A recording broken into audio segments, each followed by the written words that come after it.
It's no joke, so don't have a stroke.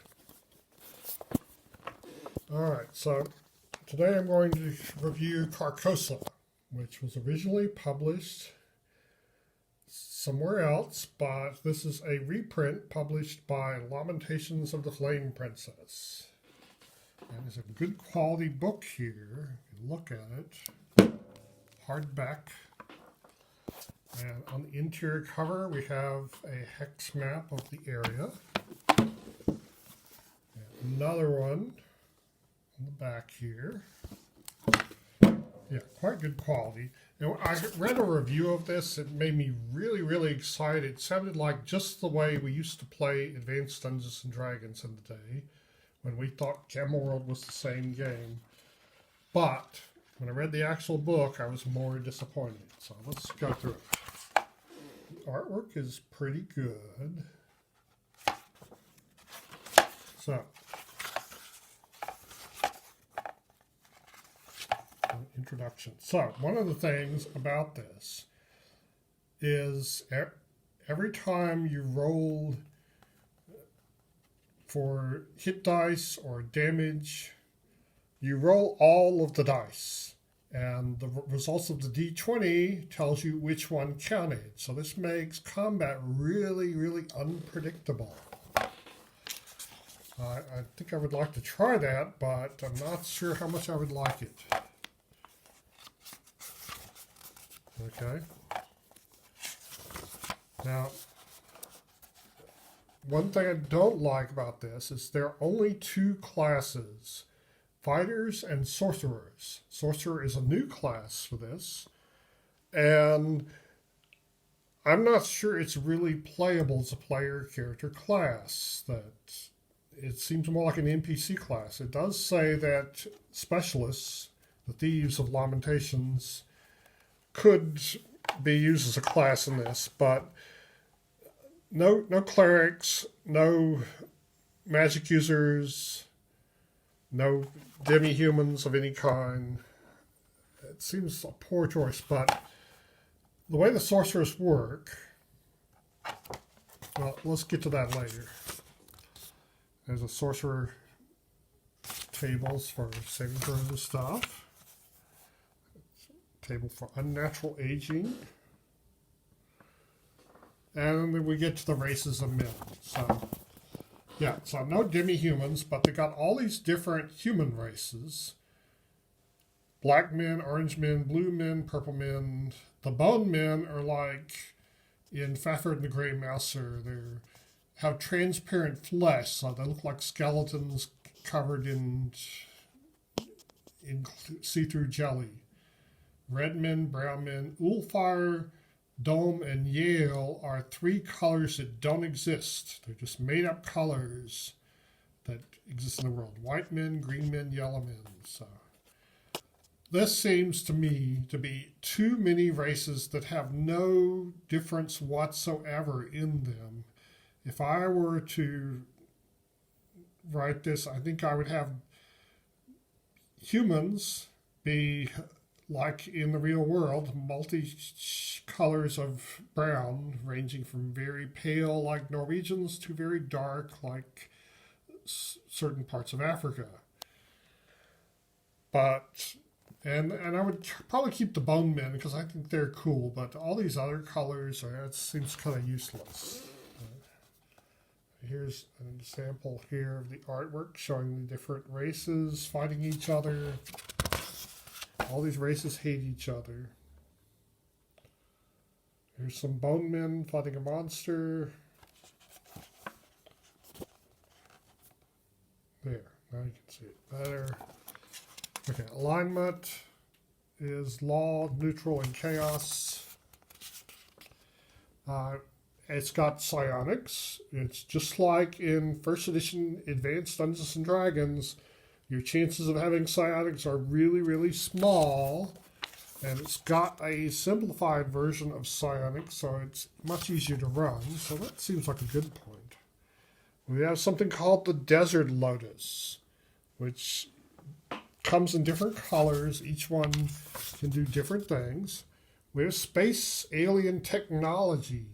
That sounds really cool, doesn't it? things like grenade launchers, power cells, battle armor, night vision goggles. We also have technological artifacts of the Great Race. Things like crystalline psionic chamber, scrying glass of the Old Ones, spatial transference void, temporal transference gulf. Looks really cool so far. Technological artifacts of the primordial ones, like the Cavern Rim, Elder Signs, Beacon Protoplasmic Pit,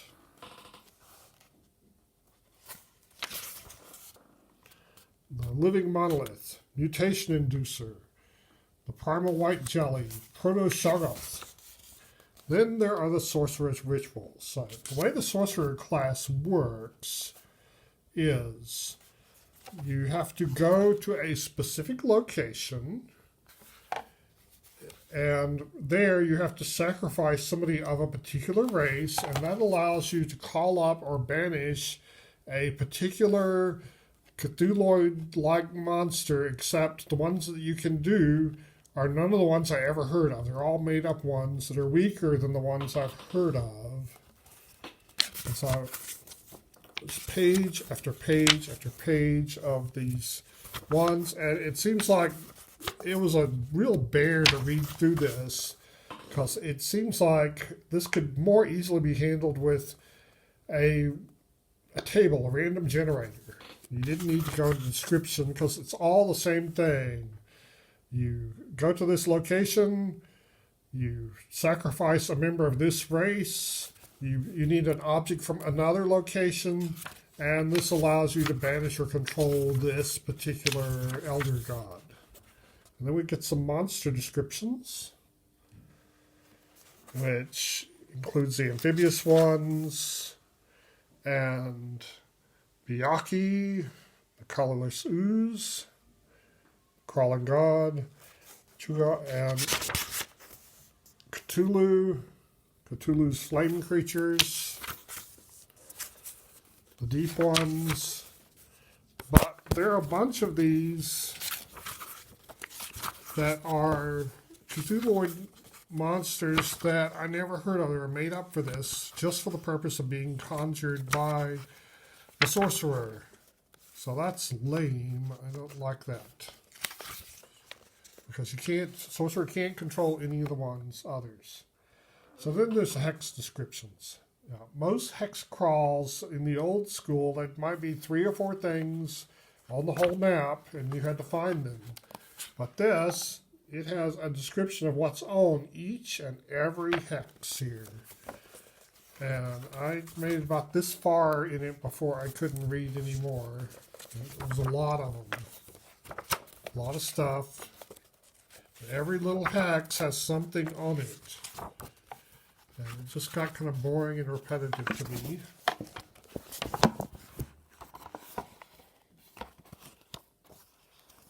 Oh, I skipped something, haven't I?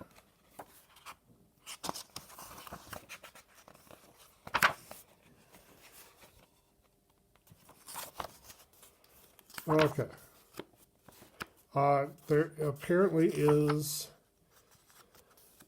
a little module here, an adventure.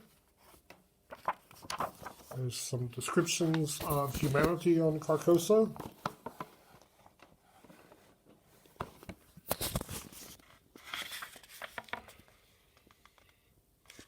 What it's like. Some random monster tables.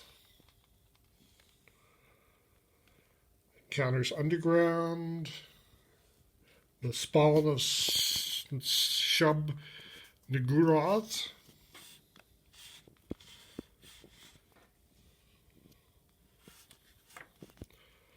Space alien armament. Well, that's cool.